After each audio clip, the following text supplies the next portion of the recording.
आप सभी का हमारे चैनल पर बहुत बहुत स्वागत है। अब हम बात करते हैं अनुरूप संकेत अर्थात एनालॉग सिग्नल की। अनुरूप संकेत क्या होते हैं कि वो संकेत होते हैं जो सतत या कंटिन्यूअस रूप से परिवर्तित होते हैं। ऐसे संकेत जो समय के साथ कंटिन्यूअस रूप से परिवर्तित होते हैं उन्हें अनुरूप या एनालॉग सिग्नल कहते हैं।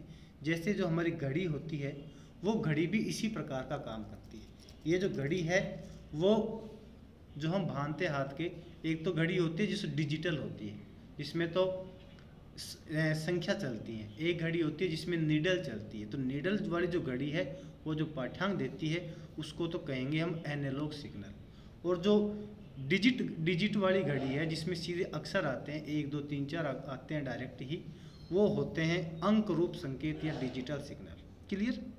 अब हम बात करते हैं यहाँ पर कि ऐसा संकेत जिसमें वोल्टता व धारा समय के साथ सतत रूप से परिवर्तित हो रही हो तो उसे अनुरूप संकेत कहते हैं। जैसे V और I का ग्राफ हम यहाँ बनाएं T के साथ, तो इस प्रकार से हमें अनुरूप संकेत प्राप्त होते हैं। अब ऐसे बात करें हम अंक रूप संकेत या डिजिटल सिग्नल की। डिजिटल सिग्नल में आपको मैंने बता दिया था कि इसमें या तो एक अक्षर आता है या फिर 2 आता है या 3 आता है, 4 आता है, 5 आता है, मतलब 3.5, 4.5, 5.5, पौने 6, इन सब का कोई अस्तित्व नहीं होता है। जबकि ऊपर वाले में होता है, चाहे कितनी कम से कम या अधिक से अधिक वैल्यू हो, टोटल के एग्जिस्टेंस यहाँ पर आप देख रहे हो। लेकिन अंकरूप संकेत में ऐसा नहीं होता, या तो वो 1 दिखाएगा या जस्ट 2 ही दिखाएगा। 1 और 2 के बीच की कोई संभावना अंकरूप संकेत प्रदर्शित नहीं कर सकता। इसलिए हम कह सकते हैं कि ऐसा संकेत जिसमें वोल्टता व धारा समय के साथ सतत रूप से परिवर्तित नहीं होती है, ये नहीं लिख रखा, कट रहा था यहाँ पे, ध्यान दें, नहीं होती हो, अंक रूप संकेत कहलाते हैं। जैसे देखिए आप, स्विच ऑन या स्विच ऑफ। जब स्विच ऑफ होता है तो बल्ब अदीप्त होता है और बल्ब पर 0 वोल्ट उपस्थित रहती है, और जब स्विच ऑन होता है तो बल्ब प्रदीप्त होता है और ये 220 वोल्ट उपस्थित रहती हैं। तो स्विच ऑन का तो कह दिया हमने 220 वोल्ट और स्विच ऑफ को कह दिया हमने 0 वोल्ट। तार्किक अथवा लॉजिक द्वार या लॉजिक गेट, ये क्या होता है देखो आप ध्यान से समझना। अब जो जिस पार्ट में हम एंटर करने जा रहे हैं वो पार्ट बहुत इम्पोर्टेंट है और आपको बहुत ध्यान से इसको समझना होगा, तभी ये आपको समझ में आएगा। देखिए ध्यान से, ऐसा तर्क संगत परिपथ, ऐसा तर्क संगत परिपथ जिसमें एक या एक से अधिक निवेशी संकेत होते हैं। निवेशी संकेत तो एक भी हो सकता है, 2 भी हो सकते हैं और उससे ज़्यादा भी हो सकते हैं, लेकिन निर्गत संकेत एक ही रहता है। जो निर्गत संकेत होता है वो एक ही रहता है। वो क्या कहलाता है? तार्किक द्वार कहलाता है। क्या कहलाता है वो? तार्किक द्वार कहलाता है। तार्किक द्वार निम्न प्रकार के होते हैं। देखिएगा, नंबर 1 अपी द्वार या ओर गेट। जो अपी द्वार है या जिसको हम ओर गेट भी कहते हैं, इसकी बात कर लेते हैं। नंबर 1 यहाँ कट गया बाइंडिंग की वजह से, तो ये नंबर 1 गेट है अपी द्वार, जिसको मैं ओर गेट भी कह रहा हूँ। वह द्वार जिसमें निर्गत संकेत 0, देखो 0 लिख रखा है यहाँ पे, 0 तभी हो सकता है जबकि सभी निवेशी संकेत 0 हों। सभी निवेशी संकेत क्या हों? 0 हों। अपी द्वार कहलाता है। समझ में आई बात? मतलब इसमें निर्गत संकेत 0 कब आता है? जब सब निवेशी क्या हों? 0, और इसमें योग संक्रिया लागू होती है। जैसे यहाँ देखिए, ये अपी द्वार का डायग्राम है। मैंने क्या किया, यहाँ पर एक आधा वर्त बनाया, उस आधे वर्त को इस प्रकार से कवर किया। यहाँ A और B लिखा, इस A और B को मैं निवेशी संकेत का नाम दे रहा हूँ, और यहाँ निर्गत संकेत में y बराबर a प्लस बी लिखा। क्या लिखा? y बराबर a प्लस बी लिखा। अब ध्यान से समझे आप, और गेट, इसमें कौन संक्रिया लागू होती है? योग संक्रिया लागू होती है। किसी द्वार की सत्यमान सारणी वह सारणी है जो निर्गत तथा निवेशी संकेतों की सभी संभावनाओं को प्रदर्शित करती है। मतलब सत्यमान सारणी क्या होती है बेटा? सत्यमान सारणी वह सारणी होती है जो निर्गत और निवेशी की सभी संभावनाओं को रिप्रेजेंट करती है। बात यहाँ पर करूँ, इसमें 2 ही संकेत होते हैं अंकरूप के आधार पर, या तो 0 या 1। या तो बल्ब अदीप्त रहेगा या बल्ब प्रदीप्त रहेगा। तो या तो बल्ब जलेगा नहीं या जलेगा, दो ही पोजीशन होती है। तो बल्ब के न जलने को तो 0 से रिप्रेजेंट करते हैं और बल्ब के जलने को 1 से रिप्रेजेंट करते हैं। ये आपको अच्छे से यहाँ पर याद कर लेना है। इन सभी गेटों में दो ही संकेत होते हैं, एक तो 0 होता है और एक 1 होता है। तो देखो, और गेट को विद्युत स्विचों के समांतर क्रम में जोड़कर समझ सकते हैं। तो इसको देखो, ये पहले आप ये इसको देखो सत्यमान सारणी को, ए बी और वाई बराबर ए प्लस बी। देखो 0 और 1 की 4 संभावना होती है, या तो दोनों 0 0 हों, या ये 1 हो ये 0 हो, या 0 या 1 हो, या फिर दोनों 1 1 हो। 4 ही संभावना होती है। अब इसमें क्या योग संक्रिया होती है, अर्थात प्लस ए प्लस का बी हो जाएगा। तो 0 0 बराबर क्या हो जाएगा, 0 हो जाएगा। 1 0 वास्तव में 1 हो जाएगा। 0 प्लस 1 1 हो जाएगा। अब आप कहोगे 1 प्लस 1 बराबर 2 होना चाहिए, लेकिन ये 2 नहीं होता है। आपको बताया था इसमें 2 ही सिग्नल होते हैं, एक तो 0 और 1। इसलिए 1 और 1 मिलकर 2 न बनकर 1 ही इसमें बनते हैं। क्या बनते हैं, 1 ही बनते हैं इसमें। तो यहाँ देखिए आप, इसको मैं विद्युत स्विचों को समांतर क्रम में जोड़कर भी समझा सकता हूँ। जैसे ये कोई बैटरी लगी हुई है, ये स्विच ए और बी लगे हुए हैं और यहाँ एक बल्ब लगा हुआ है जो y बराबर a प्लस बी को रिप्रेजेंट करता है। जब देखिएगा मैं दोनों स्विचों को ऑफ कंडीशन में रखता हूँ, ऑफ का मतलब 0 0 0 0 पर रखता हूँ, तो यहाँ से करंट चलेगा और यहाँ दोनों जगह करंट ब्लॉक हो जाएगा, क्योंकि ये भी ऑफ है और ये भी ऑफ है, और यहाँ पर बल्ब प्रदीप्त नहीं होगा, नहीं जलेगा। तो ये बल्ब के नहीं जलने को 0 से लिखते हैं और बल्ब के जलने को 1 से लिखते हैं। तो जब दोनों को ऑफ रखूँगा, अर्थात दोनों को 0 0 रखूँगा, तो बल्ब भी अदीप्त होगा, बुझा रहेगा, तो ये भी 0 प्राप्त होगा। इसलिए मैं 0 0 पर 0 कह रहा हूँ।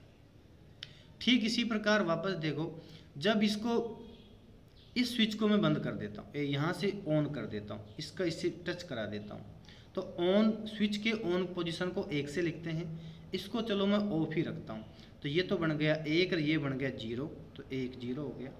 ऐसी पोजीशन में यहाँ से करंट चलेगी, यहाँ तो करंट आगे नहीं बह पाएगी, लेकिन इधर से करंट आगे बहकर इस बल्ब को जला देगी, बल्ब प्रदीप्त हो जाएगा। और बल्ब जब प्रदीप्त हो जाएगा तो उसको किससे रिप्रेजेंट करते हैं, 1 से करते हैं। तो 1 0 पर ये 1 प्राप्त होगा, इसलिए 1 0 पर 1 यहाँ प्राप्त हो रहा है। इसका उल्टा करके देखें, इस बार मैंने क्या किया, इसको तो ऑफ रखा और इसको ऑन कर दिया, अर्थात 0 1 किया, 0 1 किया, तो भी बल्ब को प्रदीप्त होना है, तो ये बल्ब प्रदीप्त हो जाएगा और 1 हो जाएगा। चौथी कंडीशन क्या, दोनों को ऑन मैं कर दूं तो भी बल्ब प्रदीप्त रहेगा और ये क्या बन जाएगा, 1 बन जाएगा। इसलिए 1 1 पर क्या हो गया है, 1 हो गया।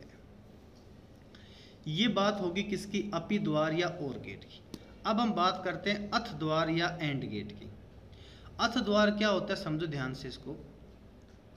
वह द्वार, देखो पहले वह द्वार, पहले आप ये डायग्राम देख लें कि अथ द्वार का डायग्राम जो है यहाँ बनाया नहीं था, बाद में इसलिए रफली बनाया मैंने। देखो ध्यान से कि ये अथ द्वार होता है।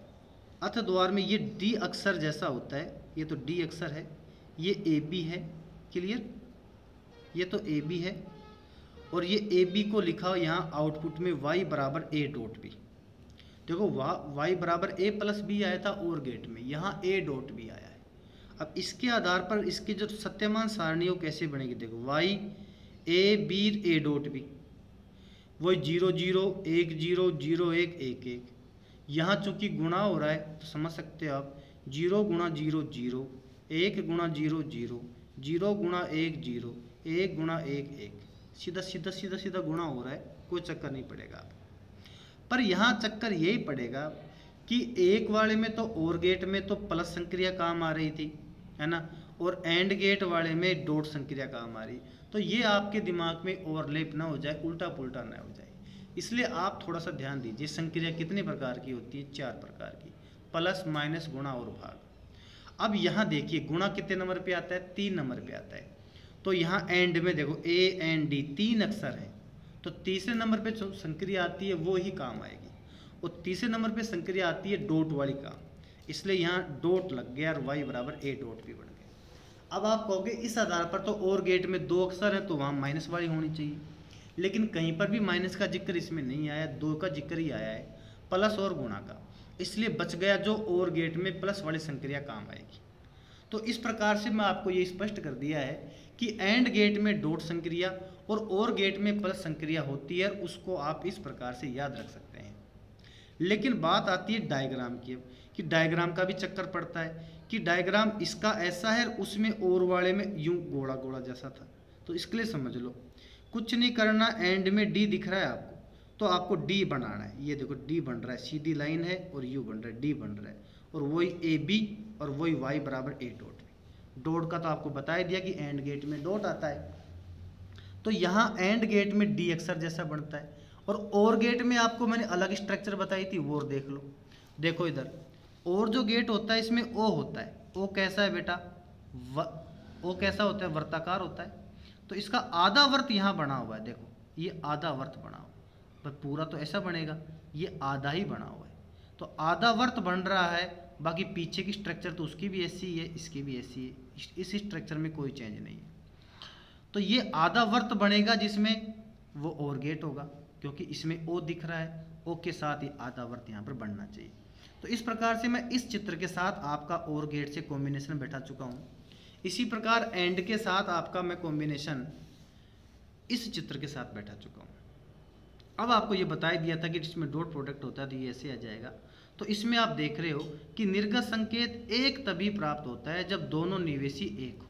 तो देखो वह द्वार जिसमें निर्गत संकेत एक तभी प्राप्त होता है जब सभी निवेशी एक हों, एंड गेट कहलाता है, और इसमें गुणा संक्रिया लागू होती है। एंड गेट को वैद्युत स्विचों को श्रेणी क्रम में जोड़कर समझ सकते हैं। क्लियर?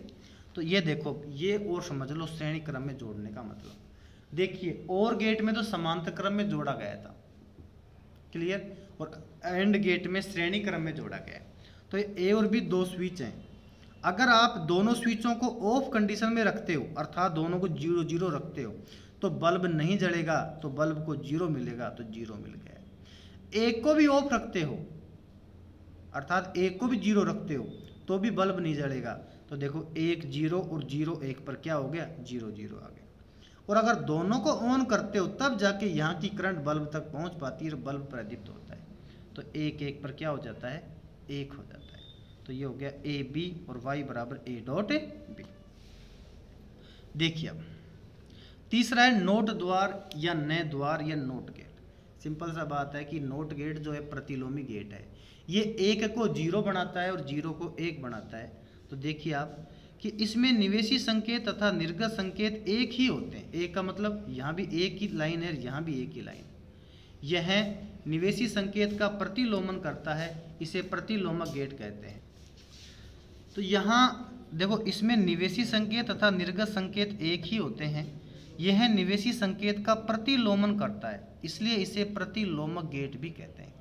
तो ये निवेशी संकेत अगर ए है तो निर्गत संकेत हमें y बराबर ए बार प्राप्त होता है, या निवेशी संकेत बटा निर्गत संकेत हमें प्राप्त होता है। क्लियर? इसका डायग्राम के रूप में देखो, अब त्रिभुज बना रखा है और यह छोटा सा गोला लगा रखा है। सिंपल सा डायग्राम आपको याद हो जाएगा। अब इसकी सत्यमान सारणी देख लो कि y ए और ए बार तो क्या आउटपुट है और ए ये है, तो इसको मैं लिख दूँ यहाँ y बराबर ए बार। तो ये 1 का 0, 1 लगाएंगे तो 0 मिलेगा, 0 लगाएंगे तो 1 मिलेगा। अब इसको स्विच के रूप में इस प्रकार से रिप्रेजेंट कर सकते हैं। देखो जब ये स्विच ऑफ कंडीशन में है, खुली कंडीशन में है, तो यहाँ से करंट जाएगा और बल्ब को प्रदीप्त करा देगा। अर्थात जब ये 0 है तब 1 मिलेगा, तो 0 पर क्या मिलेगा? 1। लेकिन जब इस स्विच को ऑन कंडीशन में कर देते हैं तो ये बैटरी का पॉजिटिव और नेगेटिव आपस में टच हो जाते हैं और शॉर्ट सर्किट हो जाता है और बल्ब प्रदीप्त नहीं हो पाता है। अगला गेट है नंबर 4 नोर गेट। सीधी सी बात है, और गेट प्लस नोट गेट मिलकर क्या बनाते हैं? नोर गेट बनाते हैं। देखो नोट गेट के साथ और गेट जोड़ने पर नोर गेट प्राप्त होता है। जैसे सबसे पहले मैं ये तो और गेट बना रहा हूँ, ये वही देखो वर्ताकार हिस्सा है, ए बी है, ए प्लस बी है। यहाँ पर जब मैं नोट गेट लगा देता हूँ तो मुझे मिलेगा ए प्लस बी का बार, या y बराबर ए प्लस बी का बार। इस डायग्राम को इस प्रकार से भी रिप्रेजेंट कर सकते हैं कि ये और गेट बनाया, इस स्ट्रक्चर की जगह छोटा सा गोला यहीं लगा दो, तो भी आपको सीधा y बराबर ए प्लस बी का बार मिल जाएगा। इसकी ट्रुथ टेबल की मैं बात कर लूँ तो वही A B A plus B का बार, तो देखो वही 0 0 0 1 1 0 1 1 वही कंडीशन है। यहाँ जोड़ना है 0 0 0 0 1 1 1 0 1 1 1 1। अब इसमें अपोजिट करना है, 0 का 1 1 का 0 0 0। सिंपल सी बात थी, समझ में आ गई होगी। नैंड गेट, नैंड गेट क्या कहता है, देखो आप इसमें एंड गेट और नोट गेट मिलता है। तो देखो एंड गेट के साथ श्रेणी क्रम में नोट गेट जोड़ने पर नैंड गेट प्राप्त होता है। जैसे देखो ए बी है और ये हमें मिल गया ए डॉट बी, तो ये हो जाएगा ए डॉट बी। तो ये तो देखो डी जैसा बनाया मैंने, तो ए डॉट बी ये देगा। यहाँ नोट जब लगा देंगे तो ये हो जाएगा वाई बराबर ए डॉट बी का बार। इसी प्रकार यहाँ पर इसकी जगह मैं यहाँ गोला लगा सकता हूँ, तो ये ए बी और ये बन गया वाई बराबर ए डॉट बी। इसकी ट्रुथ टेबल की अगर मैं बात कर लूँ तो ये भी सिंपल सी रहेगी हमारे लिए, A B A dot B का बार। तो गुणा करना होगा 0 गुणा 0 0 0 गुणा 1 0 1 गुणा 0 0 1 गुणा 1 1, और ये हो जाएगा इसका अपोजिट 0 का 1 0 का 1 0 का 1 1 का 0। क्लियर। और इसी के साथ ये टॉपिक हो गया समाप्त और इस चैप्टर की थ्योरी समाप्त हो गई। इस चैप्टर में जो मैटर मैंने पढ़ाया है मैं मानता हूँ वो पर्याप्त नहीं है, इसलिए आप कोई बुक ज़रूर देखें। क्लियर। यहाँ तक कि मैं यूँ कहूँ कि जो 12 चैप्टर तक जो मैंने पढ़ाया था मैटर आपको, उसका तो मेरे पास वो कंप्लीट मैटर उपस्थित था। जो मैं कोचिंग में पढ़ाया करता था बच्चों को, वो कंप्लीट मेरे पास था, पर वो उसके आगे के चैप्टर में मेरे पास उसका मैटर उपलब्ध नहीं था। इसलिए ये इनका मैटर मैं इतना विश्वसनीय नहीं मानता। इसलिए आपको किताब से इसको बची हुई बातों का अध्ययन करना है। जैसे ये गेट वगैरह मैंने आपको एंट्री करवा दी इस सब्जेक्ट के अंदर। अब आप किसी भी अपनी जो गवर्नमेंट बुक है उस गवर्नमेंट बुक में से आप इसका और अध्ययन करें और प्रैक्टिस करें। जितनी आप प्रैक्टिस कर सकते हैं, एग्जाम्पल्स की प्रैक्टिस करें, न्यूमेरिकल्स की प्रैक्टिस करें, उसमें काफ़ी छोटे बड़े क्वेश्चंस दे रखे हैं उनकी प्रैक्टिस करें। ये आपको बहुत ज़रूरी है। और इसके अलावा आपको किसी प्रकार की कोई डाउट है तो आप कमेंट सेक्शन में मुझसे पूछ सकते हैं। अगले वीडियो में हम इसके अति लघुतरात्मक प्रश्नों और इसकी जो इस पार्ट से संबंधित जो न्यूमेरिकल्स हैं उनका अध्ययन करेंगे। उसी के साथ ये चैप्टर फिनिश हो जाएगा। धन्यवाद।